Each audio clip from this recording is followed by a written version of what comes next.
அடிக்க போற மாதிரி.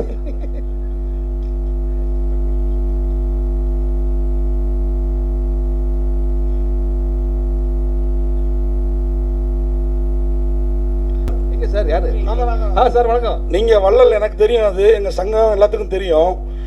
ப்ரொடியூசர் தான் வந்து டைரக்டருக்கு பண்ணுங்கிறது இல்லை.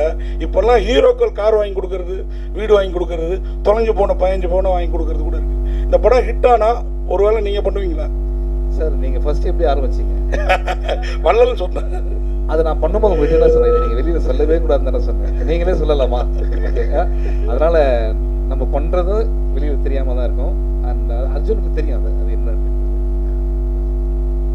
வாழ்த்துக்கள் சார். இல்லை நீங்கள் கேட்டது என்னோட அவர் ரொம்ப ஹாப்பி. என்னன்னா இப்போ இங்கே ஒரு 15,000 இங்கே ஒரு 15,000 அந்த மாதிரி தான் பண்ணிருக்காரு. இல்லை ப்ரொடியூசர் எந்த அளவுக்கு உஷார் பாருங்க. 13 வருஷத்துக்கு முன்னாடி தங்க எந்த வேலை இருந்தால் அதை போட்டு வாங்கி கொடுத்துடலாம் சார் அப்படின்றாரு. சார் ஒரு கொஸ்டின் சாருங்க சார். சிவா சார், ஓ ஒரு ஃபங்க்ஷனில் ஒரு நடிகரை பற்றி சூப்பர் ஸ்டார் சொன்னதுக்கு பெரிய சர்ச்சை ஆகிடுச்சு.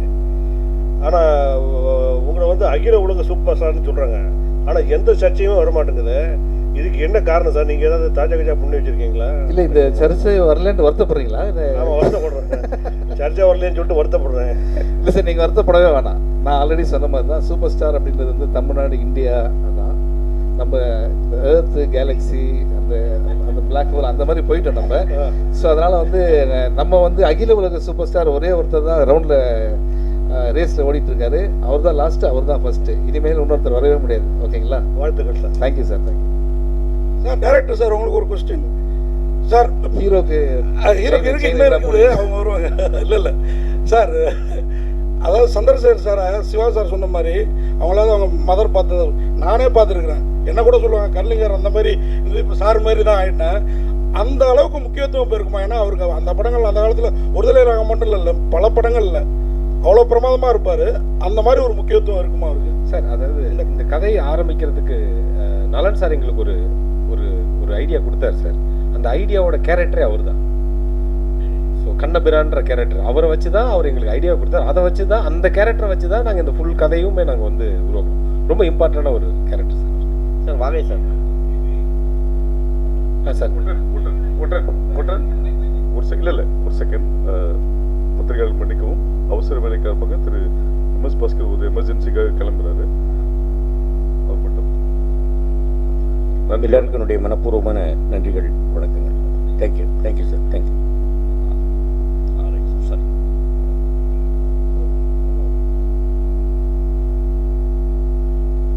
இதுக்கெல்லாம் வந்து நீங்கள் வந்து இது ஸ்க்ரீன் பிளே எழுதியிருக்கீங்க. பட் இதெல்லாம் மற்றவங்களோட இயக்கத்தில் போச்சு.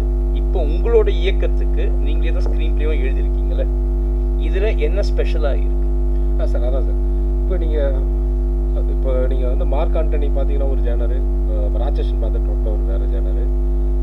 இப்போ நம்ம பண்ணியிருக்கிற இது எனக்கு எப்போதும் வந்து சினிமா வந்து ஒரு டீம் ஒர்க் நம்புகிறேன் சார். நம்ம ஒரு தனிச்சு நம்ம அப்படியே திடீர்னு ஒன்று புதுசாக நம்ம மைண்டுக்குள்ளே வந்துடுறேன் சார். இப்போ நான் இது வரைக்கும் சின்ன வயசுலேருந்து பார்த்த நண்பர்கள், படித்த புஸ்தகங்கள், அப்புறம் நான் பார்த்த விஷயங்கள், படங்கள், இதெல்லாம் வச்சு தான் நம்ம வந்து கதை உருவாக்க முடியுது. ஸோ இந்த கதைக்கு, இந்த சூதுவமுக்கு எனக்கு அதிகமான உதவி தேவைப்பட்டுச்சு. அதுக்கு தான் இப்போ யோகராஜா இருக்கட்டும், நலன் சார் டீம் கதிராக இருக்கட்டும், அந்த யோகியா இருக்கட்டும், அப்புறம் என்னோட நண்பர், என்னோட டேரக்ஷன் டீமாக இருக்கட்டும், இவங்க எல்லாரும் விவாதிச்சு ஒரு இது அதை தாண்டி வந்து சொன்னேன் இல்லைங்களா, எங்களோட ஹெட் மாஸ்டர் இருக்கார் இல்லைங்களா, அவர் பேப்பர் தூக்கி மூஞ்சில் அடிச்சுக்கிட்டே இருப்பார். இது இந்த சீன் சூதுவம் கிடையாது, இந்த சீன் சூதுவம் கிடையாது. ஸோ அப்படி ரொம்ப கஷ்டப்பட்டு உருவாக்கப்பட்டது. அது கஷ்டம்னு சொல்ல முடியாது, அது எங்களுக்கு ரொம்ப ஜாலியாகவும் இருந்தது. நம்ம ஒரு பெஸ்ட் ஒன்று வர்றதுக்கு வேலை செய்யற ஒரு ஜாலியும் இருந்தது. பெரும்பாலும் இந்த ப்ரொமோஷன்ஸ் படத்தை ரிலீஸ்க்கு ஒரு 2 நாள் 3 நாளைக்கு முன்னாடி ஹைப்பு கொடுக்கறதுக்கோசரம் இந்த படம் இப்படி ஒரு கலெக்ஷன் வரும்னு சொல்லுவாங்க. அப்புறமா வாயை பிறந்து பார்க்குற மாதிரி இருக்குங்கலாம் சில பேர், நிறைய பேர் சொல்கிறாங்க. உங்கள் படம் எந்த அளவுக்கு இருக்கும்? சார், நாங்கள் வந்து ரொம்ப ஆனஸ்ட்டாக ஒர்க் பண்ணியிருக்கோம் சார். அது எந்த மாதிரி இருக்கும்னு இந்த படம் பார்த்துட்டு ஆடியன்ஸு நீங்கள் கொடுக்குறதா சார் எங்களுக்கு. நாங்கள் முன்கூட்டி நல்லா இருக்குன்ற ஒரு விஷயம் மட்டும் தான் சார் சொல்ல முடியும். அது ஆடியன்ஸ் தான் சார் அதுக்கான என்ன சொல்லுவாங்க, மக்கள் தீர்ப்பு மகிழ்ச்சியான தீர்ப்பு. முன்னாடி நம்ம தீர்ப்பு சொல்ல முடியாது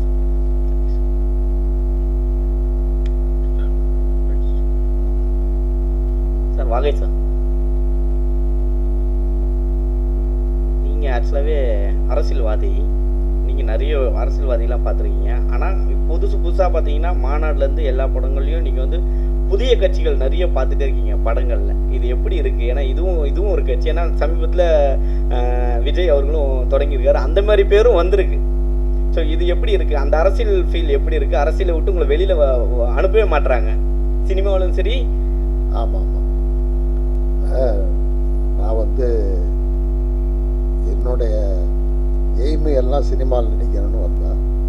அடிப்படையில் நான் வந்து ஒரு திமுககாரன். அடிப்படையில் பள்ளியில் படிக்கிற காலத்துலேருந்து ஒரு திமுககாரன்.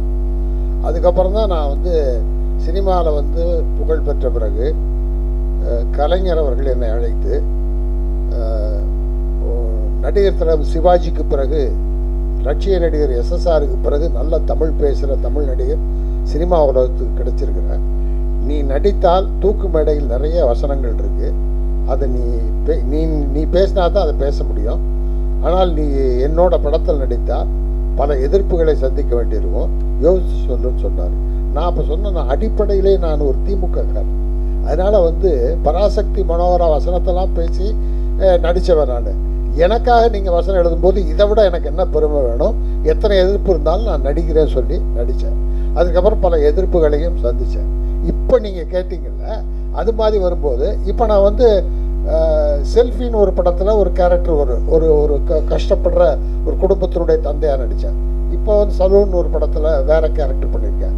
ஆனால் நீங்கள் கேட்ட மாதிரி மாநாட்டில் ஒரு அரசியல்வாதி, இதுலேயும் ஒரு அரசியல்வாதி. இது அரசியல்வாதி என்னென்னா ஒரு நல்ல கண்ணியமான அரசியல்வாதி, அப்படி தான் நடிச்சிருக்கேன். இன்னொன்று என்னென்னா, நான் நடிக்கிற திரைப்படங்களை நான் ரொம்ப வருஷத்துக்கு முன்னாடி இருந்தே நான் ஒன்று சொல்லியிருக்கேன். நான் ஏற்றுக்கொண்ட தலைமைக்கு அவப்பெயர் வர்ற மாதிரியோ அந்த மாதிரி ஏதாவது ஒரு கேரக்டர்னா அதை நான் தவிர்த்து விடுவேன். அது நிச்சயமாக நடிக்க மாட்டேன். அது இல்லாமல் நல்ல பாத்திரன்றப்ப நடிப்பேன். இதில் வந்து அரசியல்வாதி தான், ஆனால் ஒரு கண்ணியமான ஒரு நல்ல ஒரு சமுதாயத்தை முன்னேற்றுவதற்கு அதுக்கு மேலே அது படம் பார்த்து நீங்கள் தெரிஞ்சுக்கலாம். அந்த மாதிரி ஒரு கேரக்டர், அதனால் இதில் நடிச்சிட்ருக்கேன். வேறு கேரக்டரும் நல்ல கேரக்டர் நடிச்சிட்ருக்கேன். திருக்குமன் சார், இதில் வந்து சூதுகவும் அதெல்லாம் போட்டிங்க, ஆனால் அகில உலக சூப்பர் ஸ்டார் அப்படின்னு ஏன் போடலை? அவர் வந்து உலகத்துக்கே தெரிஞ்சவர், எல்லாருக்கும் தெரிஞ்சவரை பற்றி நம்ம போட்டு தான் அவரை காட்டணுன்ற அவசியம் இல்லை. அதனால இல்லை, ஆக்சுவலாக அவர் படம்னாவே எல்லாருமே குட்டீஸ்லேருந்து எல்லாருமே எஸ்கே மாதிரி எல்லாருமே அவர் கவர் பண்ணிட்டாரு. அவர் படம் விரும்பி போய் பார்ப்பாங்க. இது வரைக்கும் இதுவும் ஆகலை. அப்படி இருக்கும்பொழுது அவர் பேர் போட்டாவே கொஞ்சம் உங்களுக்கு வரவேற்பு இன்னும் அதிகமாக இருக்கும். போட்டிருக்கோம் எல்லா இடத்துலையுமே. இது வந்து ப்ளஸ் ஃபேக்டர் அப்போ, அதனால இல்லை. பட் இதுலலாம் வந்து அவர் சிவா அவர்கள் நடிக்கும் தான் போட்டுட்ருக்கோம். அது ஒன்றும் இல்லை. பார்ட் 3 கண்டிப்பாக எடுப்பீங்களா? கண்டிப்பாக பார்ட் 3 எடுக்கிறாங்க. இல்லை 100% இல்லை. ஆல்மோஸ்ட் ஸ்கிரிப்ட் ஃபைனலைஸ் பண்ணிட்டோம். அர்ஜுன் தான் வந்து ஸ்கிரிப்டும் பண்ணி கொடுத்துருக்காரு. அதில் வந்து Vijay Siva sir and his gang அப்படி இருக்காங்க.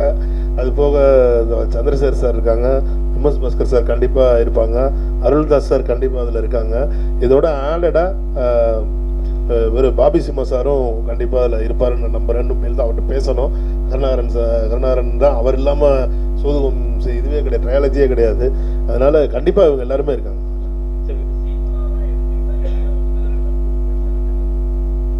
இல்லை கண்டிப்பாக இல்லை. இது வந்து எப்படின்னா, இப்போ ஒரு ஆஃப்டர் கொரோனாவுக்கு அப்புறமான காலகட்டம் வந்து சினிமா வந்து ஒரு டைப்பான ஒரு ட்ராக்ல போயிட்டுருக்கு. இப்போ வந்து பார்த்திங்கன்னா இண்டிவிஜுவல் ப்ரொடியூசர்ஸே கிடையாது, எல்லாமே கார்பரேட் மட்டும்தான் இங்கே படம் எடுத்துகிட்டு இருக்காங்க. ஏன்னா இன்றைக்கி சினிமா எடுக்கிற செலவு, பொருட்செலவு வந்து பார்த்திங்கன்னா அவ்வளவு ஹையாக போயிட்டுருக்கு. இன்றைக்கி வந்துட்டு ஒரு 200 கோடி மினிமமாக ஒரு ஆர்டிஸ்ட் வச்சு படம் எடுக்கனால இன்றைக்கி 100 கோடி இல்லாமலாம் ஒரு படம் எடுக்க முடியாது அப்படின்ற சூழ்நிலைக்கு சினிமா போயிடுச்சு. அப்படிப்பட்ட காலகட்டத்தில் எங்களை மாதிரி ஒரு கண்டென்ட் ஓரியன்டாக ஃபிலிம் எடுக்கிறோம், ஒரு சின்ன படம் எடுக்கிறோம், ஒரு நியூ டெக்னீஷியன்ஸ், நியூ ஆர்டிஸ்ட்டு அப்படின்ற அவங்களோட நம்ம படம் பண்ணுறோம் அப்படின்னா அதை மக்கள் மத்தியிலையும் கொண்டு போய் சேர்க்கறதுக்கு வந்து ஏதாவது ஒரு புல்லு தேவைப்படுது. ஒரு பெரிய அந்த அவங்க பண்ணுற செலவுக்கும் அவங்க கொடுக்குற பப்ளிசிட்டிக்கும்லாம் நம்மளால் ஈடு கொடுக்கவே முடியாது. அப்போ இப்போ இன்றைக்கெல்லாம் ஒரு படத்துக்கு 20 கோடி ரூபா பப்ளிசிட்டியே பண்ண ஆரம்பிச்சிட்டாங்க. நம்ம அவ்வளோ பட ப்ரொடக்ஷனில் கூட நம்ம அவ்வளோ பண்ணுறதில்ல. அப்படி இருக்கும்போது இந்த சோதுகம் 2ன்ற ஒரு டைட்டில் வந்து இப்போ இத்தனை கலைஞர்கள் இதில் நல்ல கலைஞர்கள் நடித்து ஒரு நல்ல படமாக வந்திருக்கு. இதை மக்கள் மத்தியில் கொண்டு போய் சேர்க்கறதுக்கு இந்த டைட்டில் யூஸ் ஆகுதுன்னா அதில் ஒன்றும் தப்பு இல்லைன்றது தான் என்னோட பாலிசியாக இருக்குது. சார் ஃபஸ்ட்டு வந்து இங்கே சூதுகம் 2 ஃபஸ்ட்டு வந்து நம்ம விஜய் சேதுபதி நடித்தாங்க. ஏன் அவர் இதில் போடல? அதை விட கம்ஃபர்ட்டாக வந்து நம்ம சிவா இருக்கிறதுனால போட்டிங்களா, இல்லை அவர் காமெடி வேஸில் அடிச்சு தூக்கிடுவார், விஜய் சேதுபதி காமெடி அவ்வளோ வராதுன்னு சொல்லிட்டு போட்டுக்கிறீங்களா? அப்படி இல்லை, சூதுகம்லேயே காமெடி பண்ணியிருப்பார் அவர் வந்து வேற இது வரைக்கும். அப்போ வந்து காமெடி பண்ணாரு. இல்லை இவர் வந்து அந்த கேரக்டரே இல்லை. இப்போ வந்து இந்த சூதுகம் 2ல வந்து விஜய் சேதுபதி சாரை ரீப்ளேஸ் பண்ணி சிவா கேரக்டர் கிடையாது. சூதுகம் 2ல வந்து சூதுகம்ல வந்து தாஸ்ன்ற கேரக்டராக விஜய் சேதுபதி சார் நடிச்சிருந்தாங்க. சூதுகம் 2ல தாஸ்ன்ற கேரக்டரும் இருக்குது, குருநாத்ன்ற கேரக்டரும் இருக்குது. ரெண்டு கேரக்டர்ஸுமே இருக்குது அதுக்குள்ள. இது வந்து தாஸ்ன்ற கேரக்டரில் விஜய் சேதுபதி ரீப்ளேஸ் பண்ணிட்டு மிர்ச்சி சிவா சார் நடிக்கலை. Is character is entirely different. அந்த யூனிவர்ஸுக்குள்ளே இவரும் ஒரு கேரக்டராக உள்ளே வந்திருக்காங்க. சார் ஒரு ப்ரொடியூசராக நீங்கள் ஒரு விஷயம் சொல்லுங்கள் சார். இப்போ என்னென்னா, இப்போ வந்து படத்தை ப்ரமோஷன் பண்ணுறதுக்கு பண்ணிட்ட பிறகு படம் ரிலீஸ் ஆகும்போது ரிவ்யூன்னு ஒரு விஷயம் வருது சார். அது வந்து பாசிட்டிவ் நெகட்டிவ் நிறைய வருது. அது நீங்கள் எப்படி பார்க்குறீங்க? ஏன்னா இப்போ வந்து பப்ளிக் ரிவ்யூ கொடுக்குறாங்க. பப்ளிக் கொடுத்த விஷயத்த வந்து நம்ம வந்து போடக்கூடாதுன்னு சொல்கிறது யாருக்கும் உரிமை கிடையாது. ஆனால் வந்து ஒரு விஷயம் ஒருத்தர் சொல்கிறாரு, இது மாதிரி பண்ணாதீங்கன்றாரு. அது நீங்கள் எப்படி பார்க்குறீங்க? ஏன்னா ப்ரொடியூசருக்கு தான் வந்து லாபம் நஷ்டம் ஒரு விஷயம் இருக்குது. நீங்கள் எப்படி பார்க்குறீங்க சார்? இந்த சினிமா வந்து பார்த்தீங்கன்னா, இது ஒரு படம் எடுத்து முடிக்கிற வரைக்கும் தான் நம்ம கையில் இருக்குது. படம் எடுத்து முடிச்சாச்சுன்னா இது வந்து பப்ளிக்கோட ப்ராப்பர்ட்டியாக மாறிடுது. ஒரு படத்தை வந்து நல்லா இருக்குன்னு சொல்லி இருக்கிற ரசிகர்கள் தான் நம்மளை இவ்வளோ பெரிய ஆளாகவும் ஆக்குறாங்க. யாருக்கோ ஒருத்தருக்கு ஒரு ஸ்டார்டம் வருது, ஒரு பட்டம் கிடைக்குது அப்படின்னாலே அது வந்து அத்தனை நாள் அவங்க நடித்தப்போ அந்த ரசிகர்கள் பார்த்து அவங்களை கொண்டாடி அந்த அந்த அந்த அந்த ரசிகர்களோட இதுதான் நம்மளை வந்து கொண்டு வந்திருக்கு. ரெண்டாவது, இன்னைக்கு ரிவ்யூஸ்ன்றது பார்த்துட்டிங்கன்னா, ஒரு காலத்தில் சினிமாவில் வந்து ஒரு பேப்பரில் ரிவ்யூ வரும். தினத்தந்தியில் பல மேகசின்ஸ் இருக்கும், ஆனந்தவுடன் இந்த மாதிரி மாலை முரசு இந்த மாதிரி பேப்பரில் விளம்பரம் வரும். நாங்கள் சின்ன வயசில் இருக்கிற காலத்திலலாம் பேப்பர் படிக்கிற காலம் அது டீ கடைக்கு போவோம். அங்கே டீ கடையில் வந்து 10 பேர் உட்காந்து இந்த படம் நேற்று நல்லா இருந்துச்சு அப்படி பேசிகிட்டு இருப்பாங்க. அன்னைக்கு டீ கடையில் உட்காந்து பேசுகிறது இன்றைக்கி ஃபேஸ்புக்லேயும் ட்விட்டர்லேயும் யூடியூப்லேயும் உட்காந்து பேசிகிட்டு இருக்காங்க. இது வந்து எவால்வேஷன்னு நான் பார்க்குறேன். எவால்வேஷனுக்கு ஏற்ற மாதிரி நம்ம அடாப்ட் ஆகணுமே தவிர அதை வந்து அப்போஸ் பண்ண முடியாது. முடியாது. நம்ம அப்போஸ் பண்ணணும்னு நம்ம சொன்னாலுமே அதை அப்போஸ் பண்ணவே முடியாதுன்றது தான் உண்மை, யதார்த்தம். நீங்கள் கலா யதார்த்தம் என்னென்னா, யூடியூப்பில் போய் யாரையும் பேசாதையோ, ட்விட்டரில் யாரையும் போஸ்ட் பண்ணாதீங்களோ, ஃபேஸ்புக்கில் யாரையும் போஸ்ட் பண்ணாதீங்களோ, வாட்ஸ்அப்பில் யாரையும் ஃபார்வர்ட் பண்ணாதீங்களோ, நம்மளால் கண்ட்ரோல் பண்ணவே முடியாது. இதுதான் நியூ நார்மல். இதுதான் இன்னைக்கு இருக்க உலகம். இந்த உலகத்துக்கு நம்ம அடாப்ட் ஆகிட்டால் நமக்கு நல்லது. இந்த இதை வந்து நான் எதிர்த்து நிற்கிறேன் அப்படின்னா கால வெள்ளத்தில் நம்ம காணா போயிருமே தவிர நம்ம வளர முடியாதுன்றது என்னோட கருத்து, என்னோட ஒப்பீனியன். நான் இதை மற்றவங்களுக்கு மேலே இது நீங்கள் இப்படி இருங்கன்னு நான் சொல்ல விரும்பல. சந்திரசேகர் சார், உங்களுக்கு சார் 45 வருட காலமாக நீங்கள் நடிச்சிட்டு வரீங்க. அப்போ இருந்த ஜென்ரேஷன் வந்து வேறு, இப்போ இருக்கிற வேறு. ஏன்னா இப்போ இருக்கிற ஒரு ஹீரோவாக இருந்தாலும் சரி, உடனே கேரவன் போயிடுறாங்க, ஒரு செகண்ட்லேயே கேரவன் போயிடுறாங்க, உள்ளே போயிட்டு வரமாட்டுறாங்க. டேரக்டர் வெளியே நின்று கத்துற அசிஸ்டன்ட் டேரக்டர்லாம் போய் நிற்கிறாங்க. இப்போ நீங்கள் அப்போ பார்த்ததுக்கும் இப்போ இருக்கிற ஆர்டிஸ்ட்டுக்கும் என்ன வித்தியாசம் பார்க்குறீங்க சார்? அப்போ என்னென்னா, கேரவன் அந்த மாதிரி இல்லை. ஒரு அவுட்டோர் ஷூட்டிங் போனால் கூட ஒரு வீட்டில் தான் எல்லோரும் ஒன்றா உட்காந்துருப்போம். இல்லை ஷூட்டிங்க்கு பக்கத்தில் வீடே இல்லைன்னா ஒரு மரத்தடியில் எல்லா ஆர்டிஸ்ட்டும் உட்காந்துருப்போம். அப்போ அங்கே என்னன்னா எல்லா விஷயங்களும் பேசுவோம், அரட்டை அடிப்போம், எல்லா விஷயங்களும் பேசுவோம். அதுக்கப்புறம் சரி இப்போ எடுக்க போகிற ஷாட்டு, இந்த சீன் இருக்குல்ல, இந்த சீனில் உன் டைலாக் என்ன, என் டைலாக் இது, நீ இதை சொல்லு, நான் அதை சொல்கிறேன், இது வேண்டாம், கொஞ்சம் டைரக்டரை கூப்பிட்டு இப்படின்னுலாம் இதெல்லாம் ஒரு அந்யோன்யம் இருக்கும். மத்தியானம் என்ன சாப்பிட்லாம், உனக்கு என்ன, இது மாதிரி ரொம்ப ஒரு அந்யோன்யம் இருந்தது.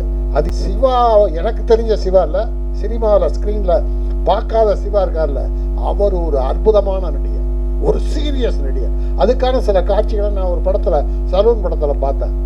ஸோ அந்த மாதிரிலாம் வந்து ரொம்ப யங்கர் ஜென்ரேஷன் ரொம்ப பிரமாதமாக இருக்காங்க, பழசை உள்வாங்கிக்கிறாங்க. அதனால வந்து சில குறைகளும் இருக்கிறது, நிறைகளும் இருக்கிறது. ஆனால் வளர்ச்சி தான். சார் கருணாகரன் சார், ஒரு கேள்வி. நீங்கள் இப்போ சின்னத்திரை பக்கம் போனதுக்கப்புறம் நிறைய சினிமாவில் காணும். ஆனால் அங்கேருந்து இங்கே வந்தவங்க நிறையா இருப்பாங்க. ஆனால் நீங்கள் இங்கேருந்து அங்கே போயிட்டு, ஏன்னா நாங்கள் அவ்வளோ டேலண்ட் உங்கள்கிட்ட, அதை எப்போயாவது தான் எங்களால் டிவியில் பார்க்க முடியுது. வீட்டில் இருக்க லேடிஸ்லாம் பார்க்குறாங்கன்னு நினைக்கிறேன். இல்லை ஆக்சுவலாக ரொம்ப கஷ்டங்க. சிவா சார் அடிக்கடி ஹோஸ்ட் பண்ணிடுறாரு நிறைய ப்ரோக்ராமு. அந்த ப்ரோக்ராம் நான் பண்ணும்போது ஒரே நாளில் 4 எபிசோட் எடுப்பாங்க. காலையில் 9 மணிக்கு ஆரம்பித்து நைட்டு 3-4 மணி ஆகிடும். ஸோ அந்த எனக்கு ஆனால் பண்ணுறதுக்கு இன்ட்ரெஸ்டிங்காக இருக்குது. ஃபஸ்ட் டைம் பண்ணும்போது கஷ்டமாக இருந்தது. இப்போ திரும்ப கிடைச்சாலும் பண்ணுவேன் கண்டிப்பாக. சரி சார், சூதுகவும் அப்படின்னு சொல்கிற வார்த்தை வந்து பார்த்திங்கன்னா அடிக்கடி அம்மா வந்து எலெக்ஷன் டைமில் யூஸ் பண்ணாங்க, புரட்சி தலைவி.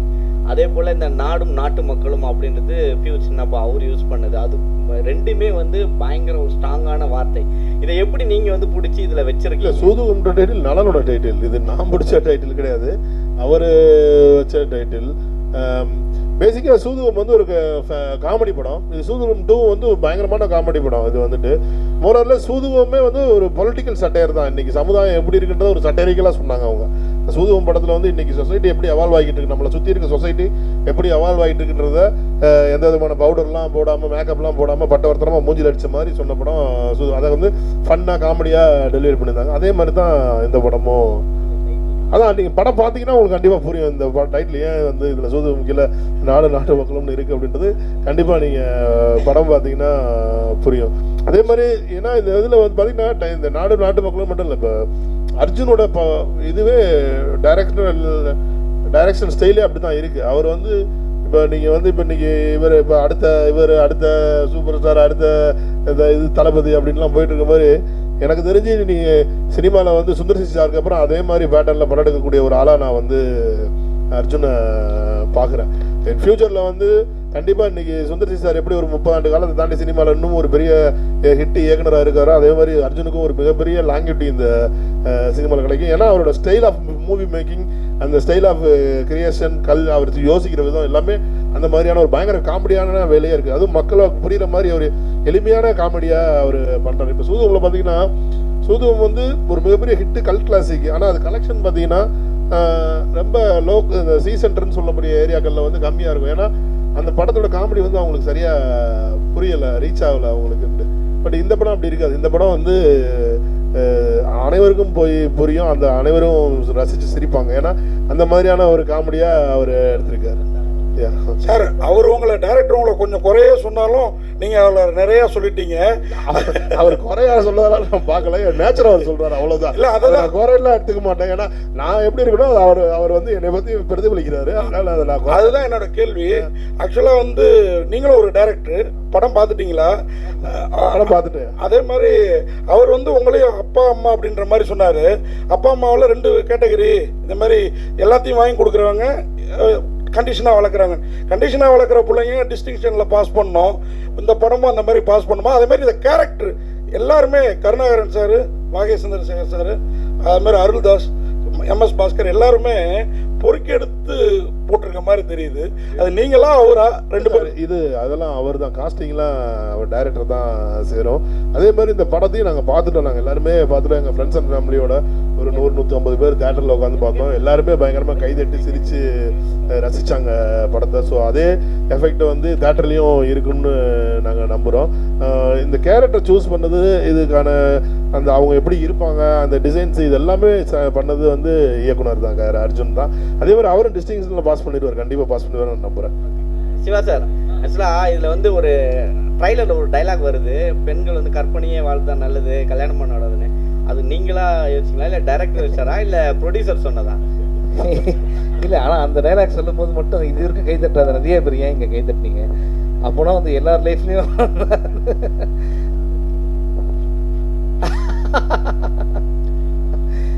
சார் சந்திரசேகர் சார், அது வந்து ஒரு கேள்வி சந்திரசேகர் சார் சொன்னதுதான். சார், நீங்க வந்து நடிகர் சங்கத்துல முக்கியமான பொறுப்புகளை வகித்தவர். இப்போ நீண்ட நாட்கள், நீண்ட வருடங்களாகவே அந்த நடிகர் சங்கம் பில்டிங் வந்து கட்ட முடியாம பல இன்னல்கள், பல கோஷ்டி பூசல்கள்லாம் வருது. அதை நீங்க எப்படி பாக்குறீங்க? அதை எப்படி சரி செய்யலாம்? இல்லை, அதில் கொஞ்சம் சட்ட சிக்கல் அதெல்லாம் இருக்கும்னு நினைக்கிறேன். எனக்கு நிறைய தொடர்பு 10-15 வருஷமாக நடிகர் சங்கத்திட்ட தொடர்பு இல்லை. ஆனால் அவங்க எடுத்துக்கிட்ட முயற்சி ஒரு அற்புதமான முயற்சி, நல்ல முயற்சி. அது வந்து சினிமா கலை உலகம் பெரிய புகழ்பெற்றவர்களுக்கு மட்டும் இல்லை, கஷ்டப்படுற கலைஞர்களுக்கெல்லாம் ஒரு பெரிய வாழ்க்கை கொடுக்கறதுக்கான அமைப்பெல்லாம் அதுக்குள்ளே இருக்குது. வருமானங்கள் வர்றதுக்கான வாய்ப்புகள்லாம் இருக்குது. அதனால் இந்த குறைகளை எல்லாம் நிவர்த்தி செஞ்சுட்டு சீக்கிரமாக முடித்தாங்கன்னா அது ஒரு பிரம்மாண்டமான ஒரு அமைப்பாக இருக்கும். எனக்கு தெரிஞ்சு வேறு மாநிலங்களில் இவ்வளோ பெரிய கட்டடம் நடிகர் சங்கத்திற்கு இருப்பது நம்மளுடைய தமிழ்நாட்டில் மட்டும்தான் நினைக்கிறேன். அதனால் அது விரைவில் அது முடிக்கப்பட வேண்டும், அது தொடங்கப்பட வேண்டும் என்று நான் வாழ்க்கிறேன். அனைவருக்கும் நன்றி, வணக்கம்.